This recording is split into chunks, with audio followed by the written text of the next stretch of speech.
Halo teman-teman, ATLM Indonesia di mana saja berada, semoga teman-teman selalu sehat dan dilimpahkan banyak rezeki. Dan pastinya kali ini kita membahas lagi mengenai materi perkuliahan biologi sel dan genetika. Nah, kita membahas materi tentang inti sel atau nukleus. Ini merupakan inisiasi perkuliahan pertemuan kelima ya, dari perkuliahan mahasiswa-mahasiswi D3 Teknologi Bank Darah di channel ATLM Indonesia. Mari kita simak materi nukleus. Kita mulai dahulu dengan apa sih inti atau nukleus? Nah, pada gambar terlihat di situ ya nukleus dengan bagian-bagiannya. Jadi inti atau nukleus itu adalah organel yang ditemukan pada sel eukariotik. Dan organel ini merupakan organel terbesar di dalam sel. Jadi organel ini mengandung sebagian besar materi genetik sel dengan bentuk molekul DNA linier panjang. Jadi ada di dalam inti itu ada DNA. Membentuk kromosom bersama dengan beragam jenis protein lainnya. Nah, gen di dalam kromosom inilah yang membentuk genom inti sel. Jadi ada inti sel ini akan memberikan pengaruh terhadap sel dan memerintahkan sel. Jadi mengawasi sel dan juga dia merupakan pusat dari sel ya dalam melakukan kegiatan atau metabolisme, anabolisme. Nah, nukleus atau inti ini merupakan organ terbesar sel dengan ukuran diameter 10-20 nanometer. Nah, nukleus bentuknya bulat atau lonjong, tergantung nanti di dalam sel, tapi rata-rata umumnya bulat. Hampir semua sel memiliki nukleus karena nukleus ini berperan penting dalam aktivitas sel, terutama dalam melakukan sintesis protein. Jadi dia nanti si inti melakukan perintah melalui DNA ke mRNA, lalu nanti akan dibuat template dan dibuatlah nanti protein-protein yang disusun oleh ribosom. Nah, nukleus dapat ditemukan pada sel eukariotik dan berfungsi sebagai pengatur aktivitas sel. Mengapa pada eukariotik? Karena eukariotik ini jelas sekali terlihat membran intinya sehingga terpisah organel-organelnya. Beda dengan prokariotik yang tidak jelas intinya ya terlihat. Nah, kita lanjut ke bagian-bagian inti sel. Nah, pada gambar ini yang berwarna kuning itu ada bagian-bagiannya ya. Di situ ada membran ya, selubung nukleus, ada nukleolus, nukleoplasma, kromatin, ribosom, porinukleus. Nah, kita mulai dahulu bagian pertama yaitu membran nukleus atau selubung nukleus ya. Jadi selubung nukleus ini membungkus isi inti selama seluruh siklus hidup sel. Jadi selama sel tadi hidup. Nah, susunan molekul membran ini sama dengan membran sel berupa lipoprotein. Jadi tidak berbeda. Nah, membran inti dilengkapi pori ya untuk berhubungan antara nukleoplasma dan sitoplasma, yaitu untuk memindahkan materi antara inti sel dan sitoplasmanya. Jadi ada lubang-lubang pori ya, ini untuk memberikan hubungan antara inti dan sitoplasma. Membran inti memiliki dua selaput, yaitu selaput luar mengandung ribosom dan selaput dalam. Nah, teman-teman bisa melihatnya di gambar ya, ada bintik-bintik itu ribosom dan yang bagian dalamnya, membran bagian dalam. Kemudian kita pindah ke bagian yang kedua, lamina nukleus. Ini lamina inti terdiri dari anyaman filamen perantara yang menjangkar pori inti dan kromosom dan mendukung selubung nukleus. Lalu bagian yang ketiga yaitu kromosom. Kromosom ini mengandung materi genetik dari sel berupa molekul DNA ya tertanam dalam kromosom. Nah, dua jenis kromatin yaitu eukromatin dan heterokromatin dalam kromosom. Nah, lanjut lagi ya di sini. Yang keempat, pori-pori inti. Nah, ini lubang-lubang ya. Membran inti berlubang dengan pori-pori nukleer, membantu dalam membangun komunikasi antara inti dan sitoplasma. Lalu yang terakhir, nukleolus.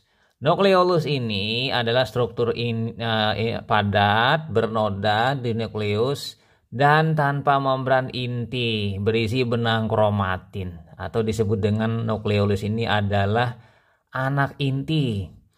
Nukleolus berperan sebagai tempat sintesis molekul RNA, ribonukleik acid, dan ribosom. Nah, itu ada 5 bagian inti ya.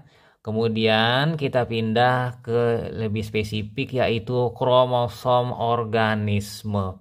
Nah, di sebelah sudah ada gambar, di situ ada sepasang kromosom pada manusia ya, 1, 2, 3 sampai dengan 23 ya. Yang mana di sini ada diploid, ada haploid. Jadi diploid ini yang berpasangan, haploid tidak berpasangan. Tiap sel manusia mengandung 46 kromosom ya. Dari 46 dibagi 2 yaitu 23 pasang. Kubis itu 20 kromosom. Kalau di kubis ya, bunga matahari 34 kromosom. Dan jenis paku Ophioglossum mengandung 1250 kromosom. Jadi banyak sekali ya, manusia kromosomnya sedang ya, tidak banyak. Sel tubuh atau sel somatik mengandung 2 set kromosom, yaitu diploid. Jadi sel-sel tubuh yang lain ya, di tubuh kita rata-rata diploid. Kecuali sel kelamin atau sel gamet yang hanya mengandung 1 set kromosom atau haploid. Ini pada sel telur pada wanita dan sperma pada pria. Jadi itu haploid, yang mana keduanya ini nanti digunakan untuk proses perkawinan dan akan menghasilkan pemetaan tubuh genetik dan lainnya, tergantung dari pasangan tadi. Misalnya suami istri tadi, maka si anak akan mengikuti dari genetik ayah dan ibunya. Sehingga sini haploid ini berguna sekali untuk melihat varian-varian atau variasi dari calon anak yang akan dihasilkan. Nah, lanjut lagi kita ke nukleolus, anak inti. Di dalam inti, di dalam nukleus ya, terdapat nukleolus atau anak inti.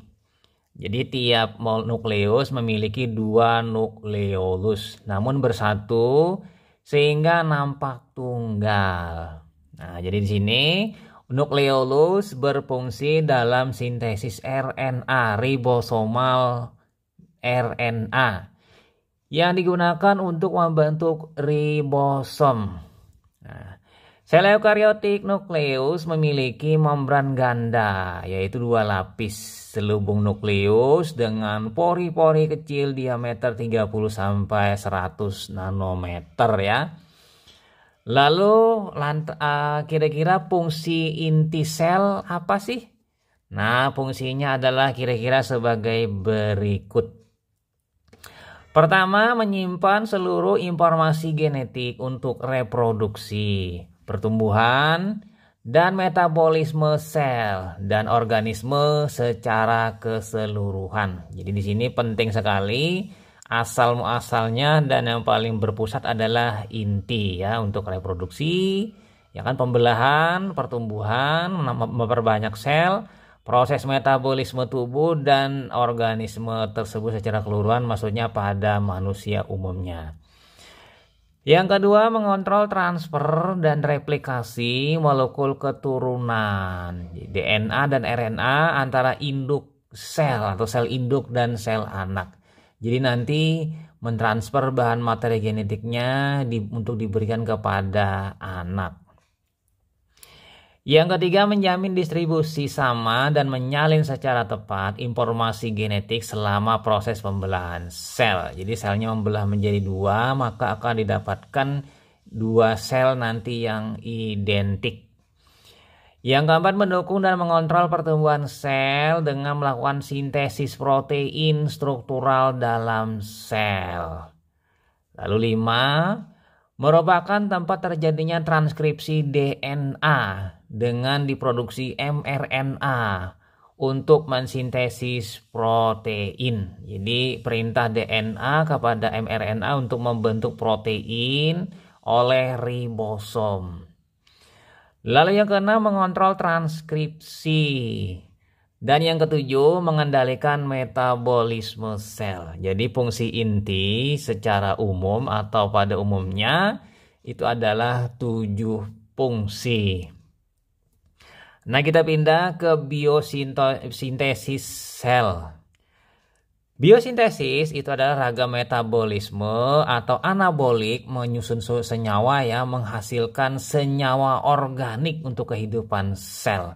Juga mungkin dia menghasilkan suatu produk samping atau produk lain yang mampu untuk mempertahankan eksistensi dia. Jadi dilengkapi di sini dengan enzim untuk biosintesis. Jadi biosintesis ini sangat khas, yaitu dengan bantuan enzim, karena enzim ini adalah berguna untuk membentuk atau mengolah dengan menggunakan senyawa protein, yang mana enzim ini sangat efisien sebagai biokatalisator. Setiap jenis sel memiliki potensi spesifik proses biosintesis. Nah, ini beberapa contoh ya. Sel neuron mampu menghasilkan endorfin. Sel beta insula Langerhans ya mampu menghasilkan sintesis insulin. Jadi sel-sel beta di pulau Langerhans itu menghasilkan insulin di pankreas ya. Sementara untuk sel Leydig mampu mensintesis testosteron. Jadi sel Leydig ini di kelamin pria ya. Kemudian sel penyusun daun carica sp ini mampu mensintesis papain. Kemudian sel penyusun daun mimosa sp mampu mensintesa mimosin. Nah, sel penyusun kelenjar nektarum mampu mensintesis nektar. Nah, ini sementara penicillium sp mampu menghasilkan streptomycin. Lalu Ruminococcus albus mampu mensintesis enzim selulase. Ini yang mencerna selulosa. Nah, kita pindah pada di sini biosintesis pada sel melibatkan apa saja. Jadi yang pertama dalam biosintesis itu melibatkan deoksiribonukleik acid atau DNA. Ini penting ya. Dalam nukleus itu merupakan faktor ya mendasar dalam biosintesis protein sebagai sumber kode sintesis protein, yaitu DNA lah yang paling awal ya memerintahkan. Dia adalah materi genetik yang penting untuk mengkode, untuk memerintahkan membentuk sebuah protein ya. Yang kedua, ribonukleik acid atau RNA-nya. Di sini mulai dari messenger atau disingkat dengan mRNA sebagai pembawa kode sintesis dari DNA nukleus. Dilanjutkan dengan tRNA atau dibentuk template-nya di sini, pembawa substrat asam amino.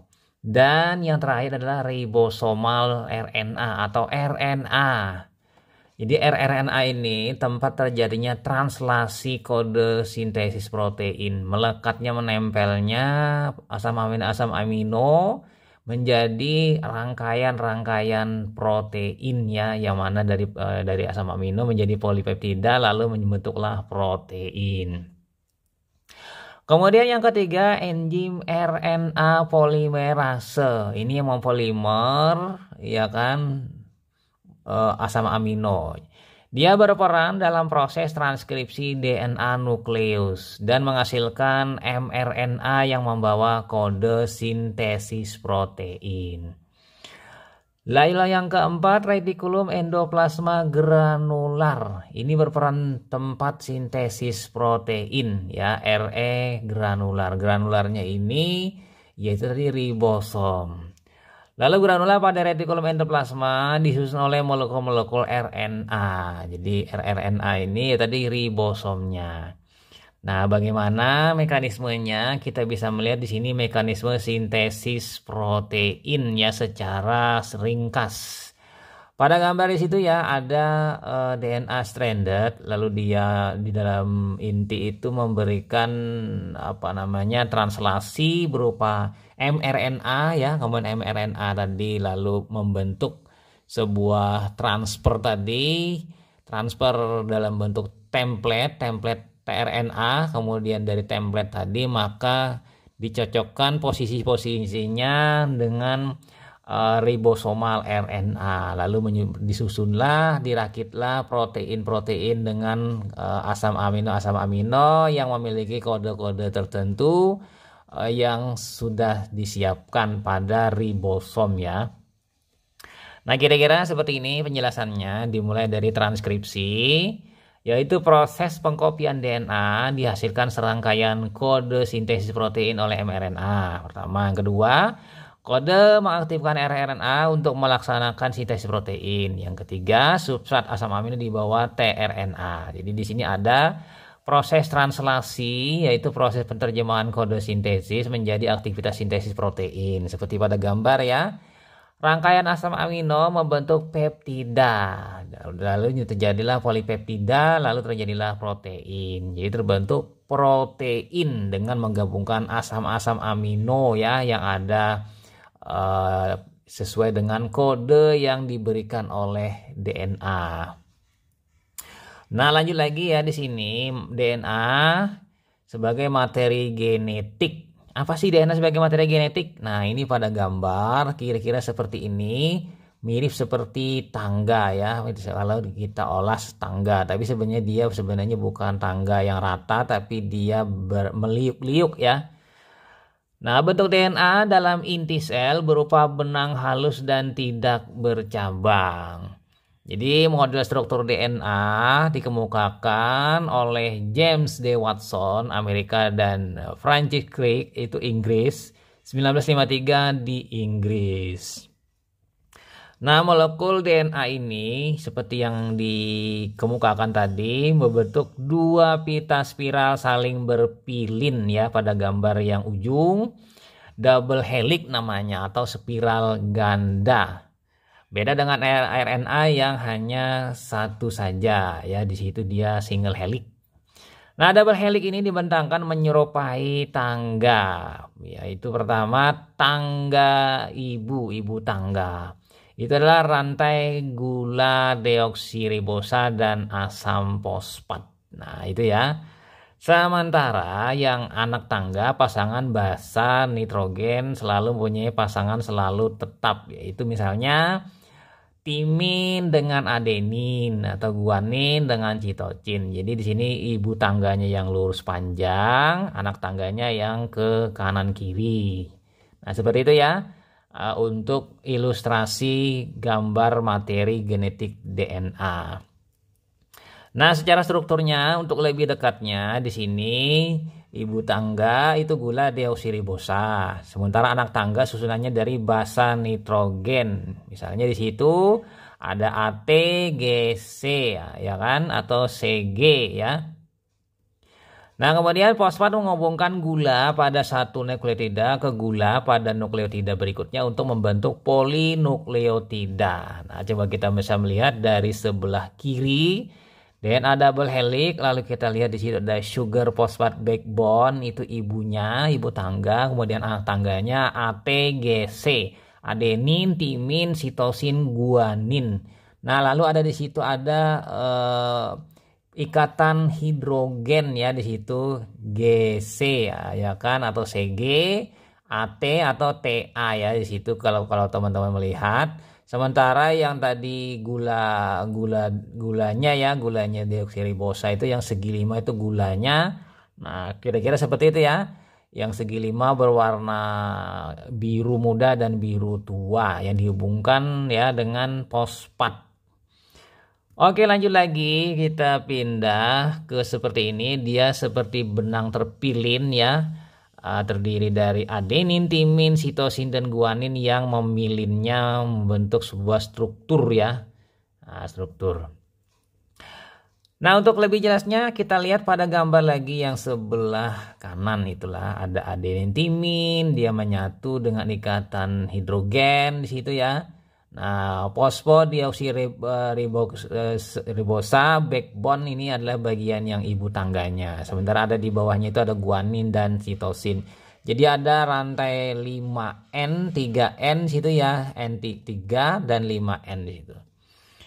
Nah, untuk lebih jelasnya mungkin materinya nanti di materi biologi molekuler. Nah, DNA double helix ganda ya kan, atau ganda yang panjang juga mempunyai suatu polaritas. Polaritas tersebut dikarenakan salah satu ujung rantai DNA merupakan gugus fosfat dengan rantai karbon 5 deoksiribosa pada ujung terminal nukleotidanya. Teman-teman bisa melihat ya. Oleh karena ujung rantai DNA lain merupakan gugus demikian pulpa. Jadi rantai di polinukleotida merupakan suatu polaritas atau bidireksionalitas. Polinukleotida 3 ke 5, 5 ke 3. Nah, polaritas helix ganda berlawanan orientasi satu sama lain. Nah, kedua rantai polinukleotida DNA yang membentuk helix ganda itu berjajar secara anti paralel ya, sesuai dengan pada gambar tadi. Nah, kita pindah lagi di sini untuk kejelasan gambarnya. Monomer molekul DNA adalah 4 macam nukleotida yang saling berikatan sesuai dengan bahasa komplementernya. Jadi bahasa komplementernya tidak akan tertukar ya. A dengan T itu ikatannya 2 ya ikatannya. Sementara kalau C dengan G itu ikatannya 3. Di sinilah komplementari base pair ya, timin adenin.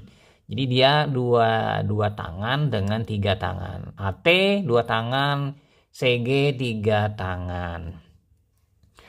Lalu kita lihat di sini perbandingan struktur DNA dan RNA ya, untuk sebagai penutup perkuliahan kita kali ini. DNA itu untaiannya dia ganda, sementara RNA dia single. Jadi dia double dengan single. Kemudian di DNA dia adenin, timin, guanin, sitosin. Yang di situ ATGC.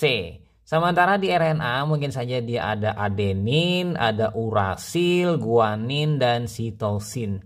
Jadi bedanya di situ ada di T ya, timin dengan urasil sebagai bahasa komplementernya.